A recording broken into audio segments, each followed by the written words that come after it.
Et on commence ces informations, Gabriel, par une inauguration qui avait lieu ce matin au Ménil-le-Roi en présence de Valérie Pécresse. Oui Mathilde, après un an de travaux, l'heure était à l'inauguration de la première tranche de la nouvelle voie verte. Pour l'occasion, la présidente de la région Île-de-France s'est rendue sur place, comprenant des pontons, des zones de protection écologique ou encore des parcours sportifs. Cette voie va permettre aux familles et aux personnes à mobilité réduite de profiter à nouveau des berges et de développer l'usage du vélo.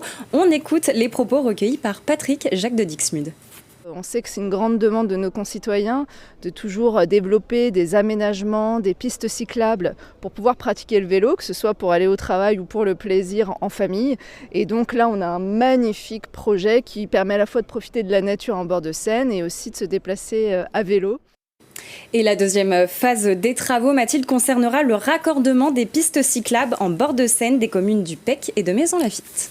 À Mantes-la-Jolie, maintenant, un lycée a été visé ce matin par un tir de mortier d'artifice. Oui, il s'agit du lycée Jean Rostand et ce n'est pas la première fois qu'il est pris pour cible. Ce matin, peu avant 9h, un individu cagoulé a visé le personnel de l'établissement, notamment la proviseure adjointe, avec un tir de mortier. Un élève a été légèrement blessé au mollet. Une enquête a été ouverte et l'individu est recherché. En réaction, les professeurs du lycée ont exercé leur droit de retrait. Les élèves, eux, n'ont pas eu cours cet après-midi. Les salariés de Keolis viennent d'entamer une 4e semaine de grève. Oui, la mobilisation ne faiblit pas sur le site de Montesson. Mobilisés depuis 4 semaines, les grévistes de l'opérateur de transport public demandent une amélioration de leurs conditions de travail et le rétablissement de leurs primes supprimées. Ce matin, le député insoumis des Yvelines, William Martinet, a apporté son soutien aux grévistes en se rendant sur place. Un mot de sport maintenant avec le retour de la Transat Jacques Vabre. Oui, la présentation de la 16e édition de cette course transatlantique en duo s'est déroulée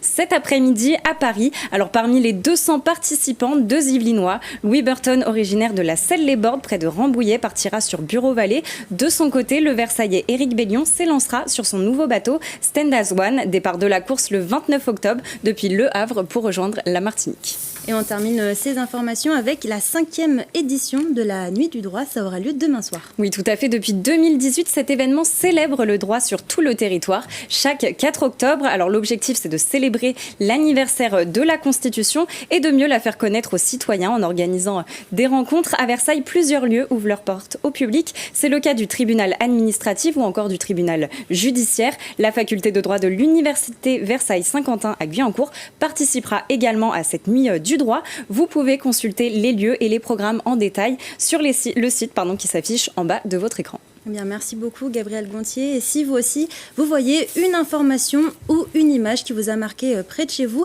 n'hésitez pas à nous la partager sur les réseaux sociaux en utilisant le hashtag 78news.